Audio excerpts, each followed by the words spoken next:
Brodes Media. What is going on, everyone? Before we attack this Game 1 loss to the Atlanta Hawks, if you are new to the channel, make sure you hit that subscribe button. I appreciate it so much. And also, smash the thumbs up button, too. It means the world to me. Every Wednesday on my Twitter, by the way, we run a Hump Day giveaway. This week, we're giving away a beautiful snapback, a 76ers white snapback. It is an amazing item. Pinned to the top of my profile, at Brodes81, explains the rules. Make sure you are entered to win. And last, I want to thank everybody who tuned into 97.5 The Fanatic today after the Sixers game. Tyler Zulli and I, we did the In the Post show, so we reacted to the game. We took all the calls. It was super fun, and I appreciate all the support for everyone who tuned in. With that being said, enjoy the show. What is going on, everyone? Welcome on into Sports Talk with Brodes. The Sixers fall in Game 1 to the Atlanta Hawks at the Wells Fargo Center, which is such a weird thing to say considering the dominance on their home floor. And I'm going to be honest with you. I'm not insanely pissed off. I'm not throwing up in my mouth. I'm not discouraged with this series because they lost this game. I've watched a lot of playoff basketball, and I've seen a lot of teams that were projected to lose win Game 1 in a series, and that doesn't mean that they win 4 games total. They don't win 3 more. There's a reason why it's a 7-game series. And what I saw late, the collapse by the inexperienced Atlanta Hawks team, even though that Bogdanovich did come up with the big shot and there were some crazy passes that occurred and John Collins had the basketball and there was a clear path foul. There were all those things that allowed the Hawks to hold on, and granted, they did make plays.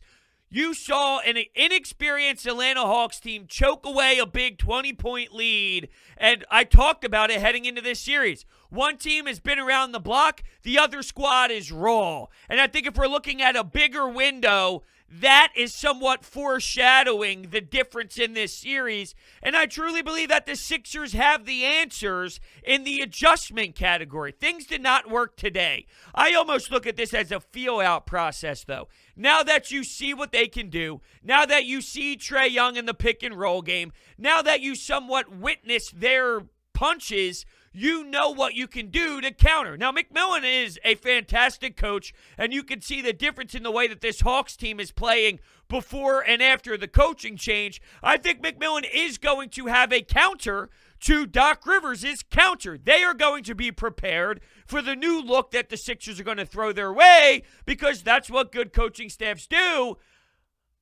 I'm not over-analyzing this. I'm not going too far. I'm not going with too much of an extreme. The Sixers played very poorly. They turned the ball over a bunch. Their all-bench lineup sucked. They were not making their free throws. There were a lot of issues that I don't think are going to happen for a long period of time throughout an entire playoff series against this team. Here's what we don't know, though. We don't know how Joel Embiid's knee is going to react. Now, he was sensational. 39 points. I know his assist numbers weren't crazy high, but how many times was he in the post back to the basket and he had that feel of when and where the double team was coming from, and he would pass it across the court and find one of his open teammates, and there would be good ball movement around the perimeter, which then resulted in a wide open look. I don't know how his knee is going to react, though, and how that's going to impact Game 2. The good thing is there's some time in between Game 2 and Game 3. There's some time later on in this series as well for the need to rest and for them to get all the information that they need.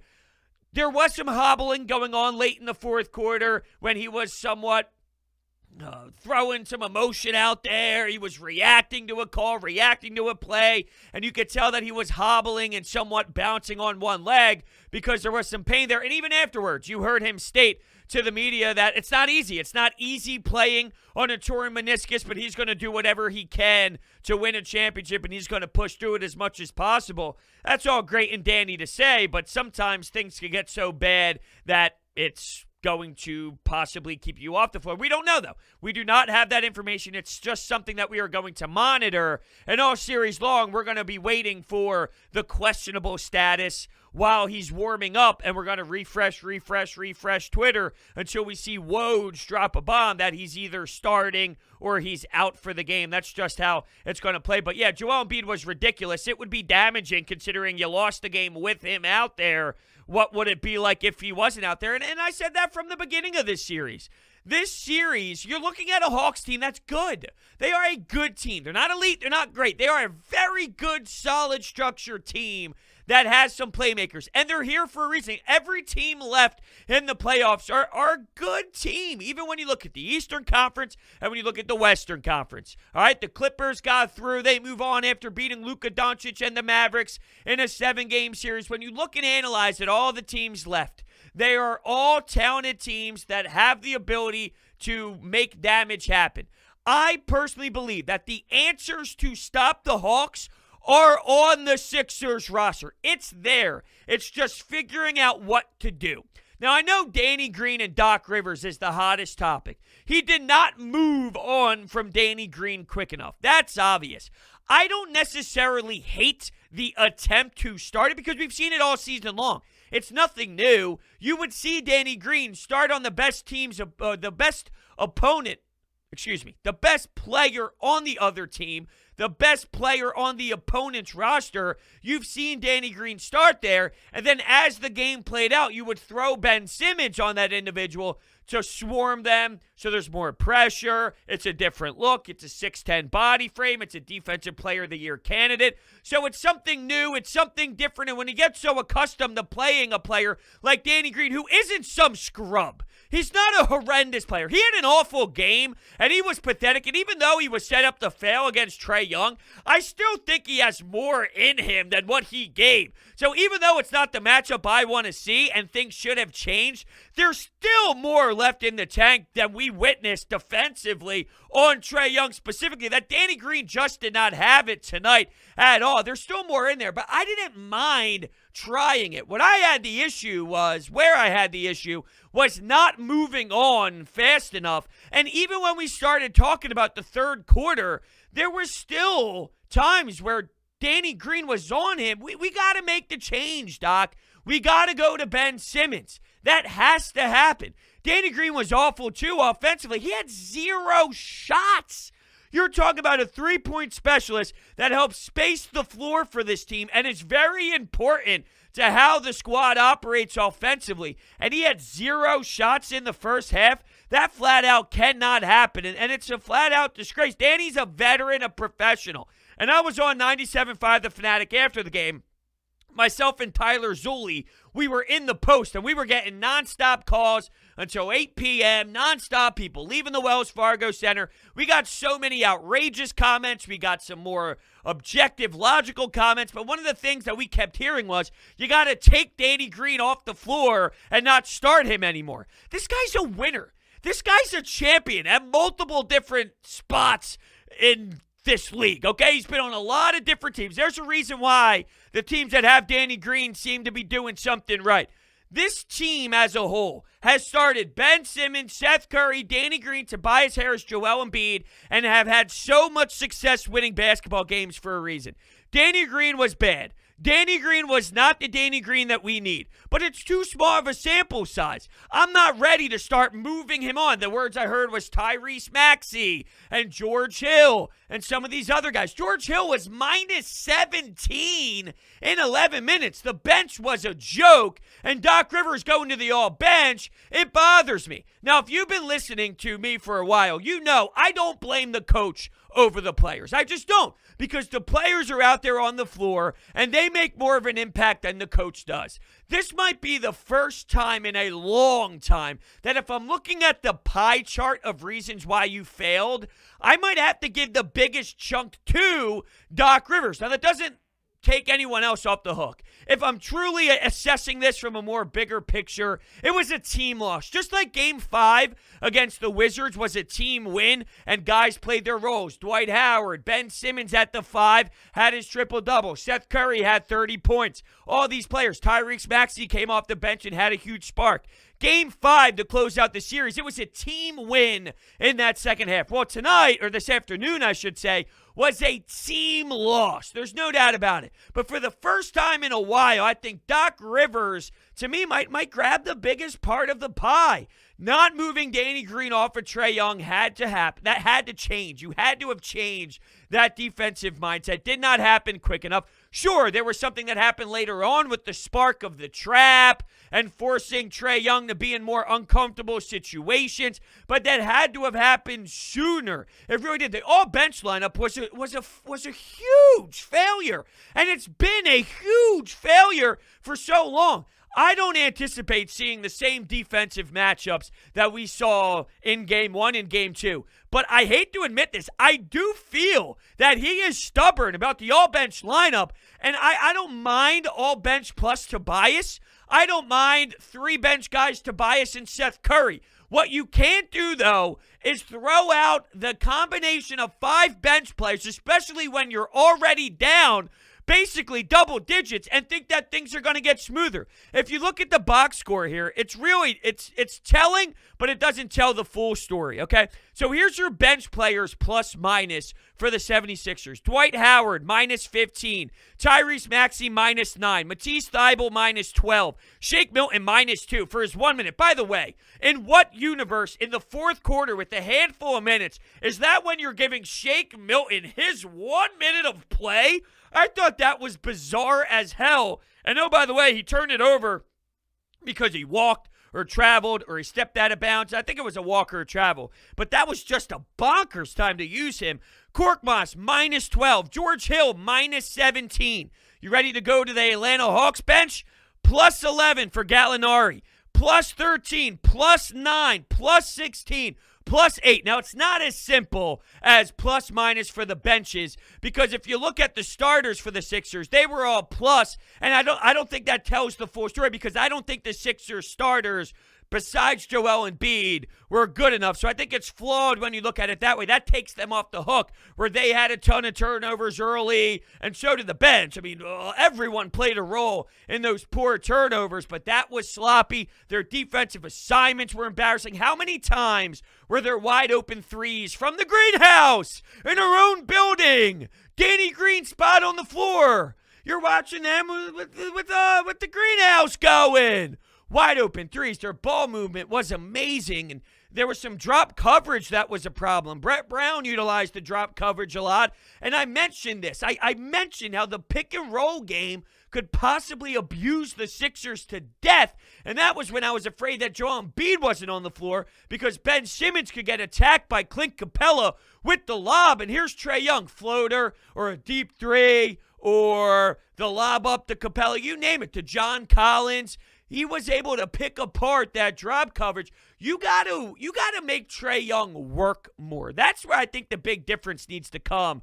You allowed him to hide away a bit defensively. You need to make him work, run around, use your energy on both sides. When you trap him and when you get him swarmed and you take away time and space, you watch him dribble all around the perimeter. He drives through the baseline area underneath the basket, looks for a teammate. But the more you make him run and dribble and think and all that, there's fatigue that settles in. So you can do that offensively while also targeting some matchups defensively. Abuse him in the pick and roll. Abuse him. Get him somewhere with the switch. Get him in a situation where you have to now attack him. Get a pick, set a screen, get a mismatch, get on Trae Young, and attack, and make him work. Or if it's not that way, whoever he's defending, let's go. Start moving, start operating, start running.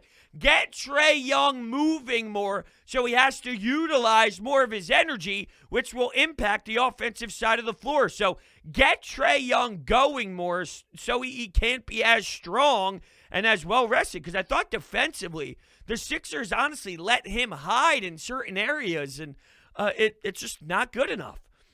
What also is not good enough is the free throws. You left a lot of points out there, and I thought that Ben Simmons was aggressive. I really did. There were times where Ben Simmons did exactly what I love for him to do. There's 2 guys on him. He doesn't care. He does his 2 steps. He's got the ball really held hard into his hands, and nobody's stripping him, and he's going hard to the rim. But then he gets fouled, and he finished the day 3 of 10 from the free throw line. By no means am I saying that this is on Ben Simmons. Here is what I'm saying, though. Ben Simmons and his inability to hit free throws is a serious issue. Not a little issue. It wasn't the sole reason why they lost this game, but free throw shooting for Ben Simmons is an actual huge problem.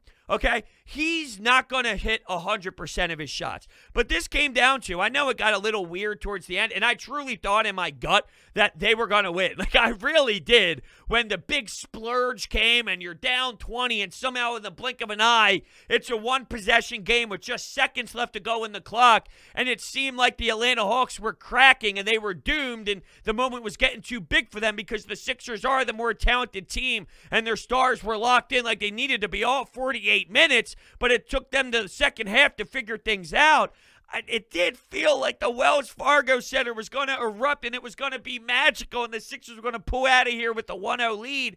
It did not happen. When it ends up being a 4-point game, and once again, I don't expect Ben Simmons to go 100% from the line, but to act as if Ben Simmons and his inability to shoot free throws is not a problem. It really is. Now, he played great defense, and I want him to play defense against Trae Young next game, and here's what I'm not going to do, because I heard this all day long. The refs. Ben Simmons and the fouls. That limited what Doc Rivers wanted to do. Don't give me that nonsense that the refs ruined this game. The refs were bad on every side in every NBA game for the most part. The Sixers sucked for the first half of this game. They put themselves in such a hole. The other team took advantage. The last thing I want to hear is the referees were the reason why the Sixers lost that game. That's a joke if you truly feel that way. Were the refs good? No, the refs are never good. You should head into every NBA game thinking that the refs are going to suck, the refs are probably going to be brutal, and there's going to be foul calls that should not have been called. How many times did Joel Embiid possibly travel down low in the paint? How many times could Joel Embiid get caught for something and they don't call it? It happens both ways. So stop looking at it just with the Sixers and, oh, they screwed up Joel Embiid or Ben Simmons. They screwed up that foul call. Trae Young hooked his arm. The Sixers did not lose this game because of the referees. They lost this game because their defense sucked. Their pick-and-roll defense sucked. They allowed way too many wide-open looks. They turned the ball over a bunch. Could not get their shots going. They allowed 74 points in the first half. Ew, that's terrible. And by the way, for Trae Young being a 35-point producer today, and he was electric, and just from a pure basketball standpoint, he was amazing. He was also minus 11, which is just kind of wild to look at. So, yeah, all of the starters except for Bogdanovich, all the starters for the Atlanta Hawks were in the negative, which, you know, it's just fascinating after you see how the game played out. But that Bogdanovich shot was huge. That three was the dagger. I hated watching the second quarter, a 17-0 run for the Atlanta Hawks. There was a 6-minute stretch for the Sixers without scoring any sort of bucket. Tobias Harris finally did finish that spurt off with a nice bucket, but from there, you know, you go down in a 17-0 run. It really is unacceptable. Here's what I don't like from the fans either. The Trae is balding chants. Trae just waxed your ass. Trae just dominated you and stole game one on your home floor. We're really going with the Trae is balding chants. It just really does describe what I thought was nonsense after the previous game, the we won Brooklyn chants. Come on, we're better than this. We're better than this. Such jerk-off chants. Yeah, you're getting embarrassed and your team is getting annihilated when you're the number one seed on your home floor in the second round, and we're going Trae is balding chants as he's dropping 35 points on you and making one of your veteran players look silly? I mean, come on. I'm a little stunned, though, that after watching Triple H do his thing out there with the DX suck it, ring the bell, that's how they supported that individual who came to ring the bell. That was amazing, by the way. Joel Embiid, Triple H doing the suck it thing. I mean, come on. That's absolutely amazing. And for the team to start out the game looking like that after such an explosive moment at the Wells Fargo Center. Just crazy. By the way, the Atlanta Hawks did not have DeAndre Hunter, and he's a key piece to this team. So they did this without one of their important players, one of their contributors. So, just keep an eye out on what that means for the future of the series. I don't know truly where he stands in terms of long-term, so something to monitor, as well as Joel Embiid's knee. I feel so confident about Game 2, and I haven't been to a game since I covered the Sixers for 97.3 ESPN last March when I was at the final game before the NBA shut down. I haven't been to a game since. I bought tickets for Game 2. I really did. My fiance and I are going. I feel so strongly about Game 2 because I know the Sixers are a better team, and I think they're going to properly analyze what happened. I think they're going to go back to the film room and really come prepared, and I think they know. They are the better team, and as long as they execute their game plan, the answer is there. I would feel different if I thought the answer wasn't there to stop this Atlanta Hawks team, or at least to limit this Atlanta Hawks team, this Trae Young experience. The answer is on the team. It's just about figuring out the best way to maneuver these puzzle pieces. Ben Simmons on Trae Young, that's the start, right?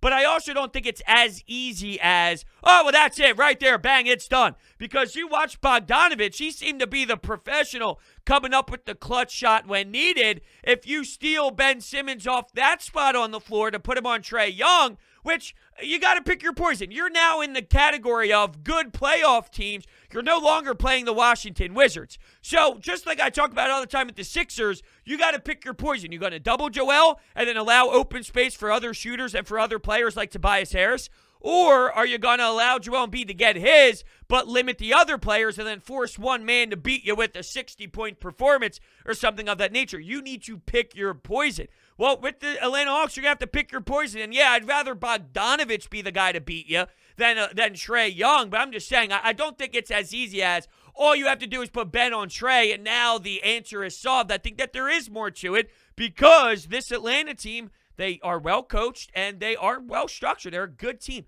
But the Sixers are better. They know that.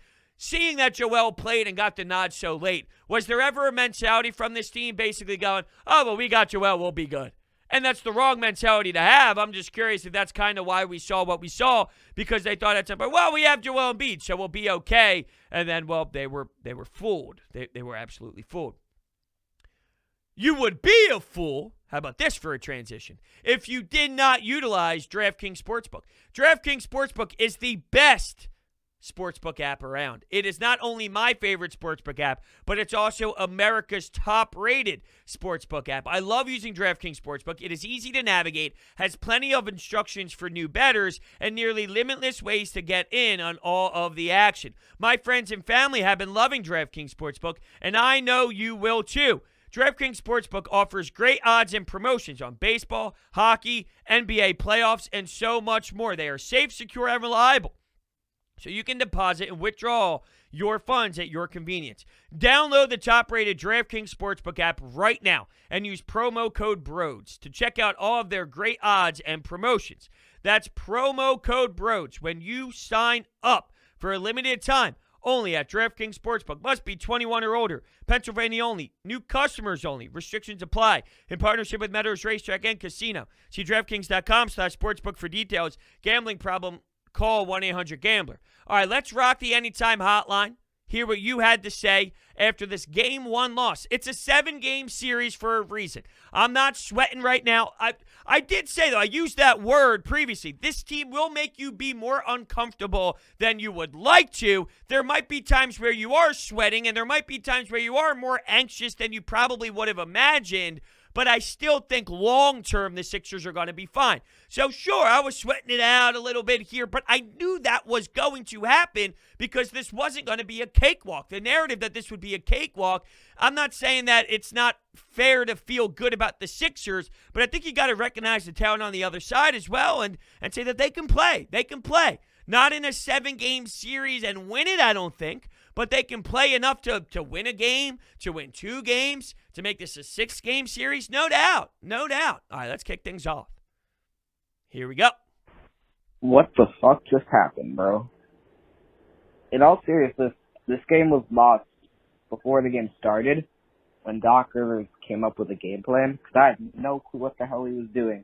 And then the first and second quarters, when they just let them get any shot that they wanted. I think it's like in the second half, we vastly outplayed the Hawks. This would have been a winnable game if they didn't get blown out in the first and second quarter, which really sucks. And obviously you don't want to lose game one. But I think it just goes to show that if you just make the adjustments that you made at halftime and keep those adjustments, this is a very winnable series. I don't think it's as easy as that, and here's why I say that. The Hawks are going to come out and make adjustments to what they saw. They're going to be ready. They're going to be prepared. They're probably going to have plan A, plan B, plan C, just in case, because they're not dumb. They're going to anticipate Ben Simmons being on Trae Young more. They're going to anticipate maybe in the pick and roll, things changing and not playing as much in the drop coverage, because that allowed Trae Young to get off some shots, get off the floater, get off the pass, the lob to the big man, and things of that nature. So with that, I believe the Hawks are going to know certain things are coming, and they are going to be prepared to counter that. So it's not just a one adjustment thing. You're going to make an adjustment. The other team's going to make an adjustment. You need to counter their adjustment, and it's going to go back and forth, and it's a chess match. So I don't think it's as simple as do whatever you did in the second half. I think there's parts to it. I think that will help. That will definitely improve your team, and it will put you in a better situation than you were with whatever you did to start this basketball game off. But also, there's got to be more to that, because I think the Hawks are going to throw a different look at you as well. Another name that was brought up too was Seth Curry, because maybe Seth Curry wasn't the most efficient in the world, and there's problems with him on the defensive side as well. I just think it's too knee-jerk reaction. No pun intended here with the knee and the jerking of the knee. But this team has won a lot of basketball games, a ton of basketball games with this starting five. I just think it's too reactionary to want to throw Matisse Thybulle, Tyrese Maxey, George Hill, any of these rotational pieces in the starting rotation already. I'm not saying never do it, but one game is such a small sample size for now. All of a sudden, Seth Curry doesn't work, Danny Green doesn't work. It's just hard for me to make that assessment after just one game. If they stink game two, and now you're going to Atlanta down 0-2, I think anything's on the table. But one game for me is not enough. And now that I just mentioned Matisse Thybulle, he made a couple of threes today, and I was somewhat shocked. And as much as I harp on Ben Simmons and I get pissed off with him, I saw late in this game him dribble as fast as he possibly could while running up the floor, stopping on a dime and kicking it out to. Granted, it was an open shot, but this is where I toy with my emotions a bit with the Ben Simmons drama. Ben Simmons, instead of taking it to the rim, taking it hard, getting fouled, or even finding somebody else, were resulting in a Matisse Thybulle three. Even though he made previous threes that game, he's not a great three-point shooter, and we're relying, like Ben Simmons is stopping his full-on attack to stop on a dime and look around to kick it out to a Matisse Thybulle three that was a brick, and it's Matisse Thybulle, like, down the fourth quarter stretch, here we are, and Ben Simmons is relying on Matisse Thybulle threes. That type of stuff just eats me alive so much, because he's a smart basketball player, and in theory, it's a wide-open shot, it's a wide-open three from an NBA player, but you're telling me a Matisse Thybulle three is a higher percentage shot than Ben Simmons going to the rim with his aggressiveness? And you know what? The sad thing is, maybe that is, and if that is the case, which it's not, I'm just saying because of how poorly Ben Simmons is at the free throw line. If it is, even though it's not, but if it is, it tells you everything you need to know about his inability to produce offensively. That Matisse Thybulle three is a better look than a Ben Simmons shot late down the stretch. But yeah, it irks me. There's no denying it irks me. All right, Brodes. The Sixers played absolutely terrible in the first three quarters of the basketball game. The Hawks were outworking them. They were out-shooting them. They were doing everything better. The Sixers had so many turnovers. It was absolutely horrendous. But, man, that fourth quarter was absolutely nuts. I think we were down by 15 with like 3 minutes left to go in that fourth quarter. And then Korkmaz came in, and then everybody started to do good Embiid, and everybody started flow run. Thybulle had, oh my God, Danny Green better not guard Trae Young the next game. That was horrendous. I don't think you're going to see that. I really don't think you're going to see that. I think it's pretty obvious at this point. Everyone and their grandmother recognizes that Danny Green is not the move on Trae Young. And Doc did even mention that a little bit after the game as well. He did allude to it being schematically, and, he kind of put it on himself, but also said that Danny Green wasn't as strong either, which is kind of funny that, he'll yell about Danny Green not being good enough. He'll mention that Tobias Harris at times made some poor shot selections. I'm not talking about today. I'm just talking about in general. He did pick on Danny Green today, but previously he brought up Tobias Harris in an earlier series, and it's like he'll call out these players, and he'll never call out Ben Simmons, which is just very ironic and weird to me. And it comes back to maybe Ben Simmons not being able to handle it personally. And it was crazy. I'm not going to lie. Hearing the fans, hearing how nuts it was at the Wells Fargo Center, seeing the push, watching the lead slowly start to fall in the favor of the Sixers. It was 20-point lead, 17 points, 15, 13, 9, 8, 7, and you alluded to Corky Doe. How about Corky? There you go, you Cork Moss lovers. There you have it. There's your Cork Moss playoff moment where he made a couple shots.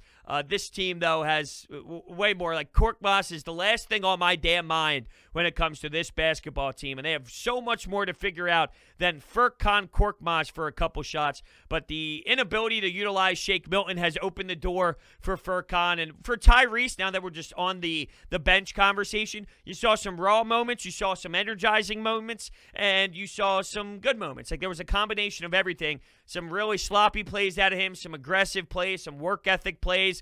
Him and Herter went pretty hard there with that foul when he was going to the rim, and Herter hit his head, and I thought Herter looked scared of the moment late. I wonder how much of that had to do with maybe banging his head. I don't know.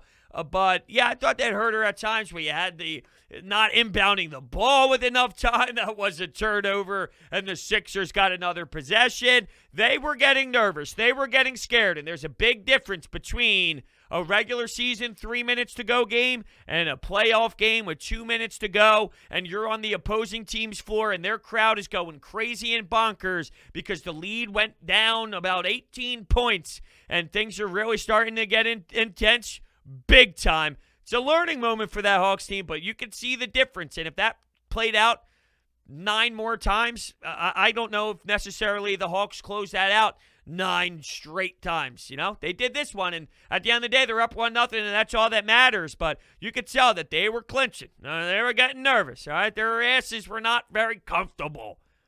Pretty damn simple to see. Why the fuck would Doc Rivers put Danny Green on Trae Young? We have Ben fucking Simmons. Ben fucking Simmons, the best defender in the NBA, and you put Danny Green on Trae Young. Ben Simmons is 10 inches taller than Trae Young. He could have been slapping his threes away like it was nobody's business. Listen, my reaction would have been no different whether they won this game or not. I still would have been disgusted. But what the fuck? This is just, ugh. It's just disgusting. Just gross. Ugh. Okay, well, alrighty. A lot to dive into there. So I've seen Ben Simmons struggle against smaller guards a lot. And that doesn't mean that he can't do a better job than Danny Green. I think he can do a better job than Danny Green.